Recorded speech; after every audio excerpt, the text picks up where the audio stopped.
ಶರಣು ಶರಣು. ಪ್ರಾರ್ಥನೆ ಮಾಡಿದ ಕವಿತಾ ಅವರಿಗೆ ಧನ್ಯವಾದಗಳು. ಈಗ ಗುರುಗಳು ರಥಸಪ್ತಮಿ ಬಗ್ಗೆ ಒಂದೆರಡು ಮಾತುಗಳನ್ನಾಡಿ ಕಾರ್ಯಕ್ರಮ ಪ್ರಾರಂಭ ಮಾಡೋಣ. ರಥಸಪ್ತಮಿ ನಮ್ಮ ದೇಹಕ್ಕೆ ಮತ್ತು ಎಲ್ಲದಕ್ಕೂ ಆರೋಗ್ಯ ಕೊಡುವಂಥ ರಥಸಪ್ತಮಿ ಅಂತ ಹೇಳ್ಬೋದು. ಸೂರ್ಯದೇವ ನಮ್ಮ ಕಣ್ಣಿಗೆ ಕಾಣಿಸುವಂಥ ದೇವರು.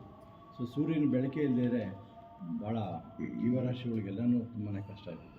ಅಂಥದ್ರೊಳಗೆ ನಮಗೆ ಸೂರ್ಯದೇವನ ನಾವು ಈ ದಿನ ರಥಸಪ್ತಮಿ ಒಳಗೆ ಪೂಜೆ ಮಾಡೋದು ಮತ್ತು ಒಂದು ಸೂರ್ಯ ನಮಸ್ಕಾರ ಮಾಡೋದು ವಿಶೇಷವಾಗಿ ನಮಗೆ ದೇಹದ ಆರೋಗ್ಯನ ಕಾಪಾಡೋದಕ್ಕೆ ತುಂಬ ಅನುಕೂಲ ಮಾಡ್ಕೊಡ್ತದೆ ದೇವರು.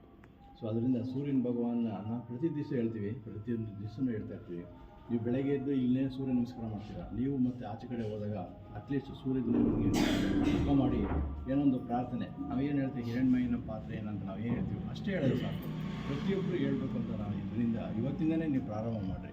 ನೀವು ಸೂರ್ಯನ ಕಡೆ ತಿರುಗಿಬಿಟ್ಟು ಹಿರಣ್ಮಯ್ಯನ ಪಾತ್ರೆಯನ್ನು ನಾವೇನು ಹೇಳ್ಕೊಡ್ತೀವಿ ಅದೇ ಒಂದು ಶ್ಲೋಕ ಮಾಡೋದು ಸಾಕು.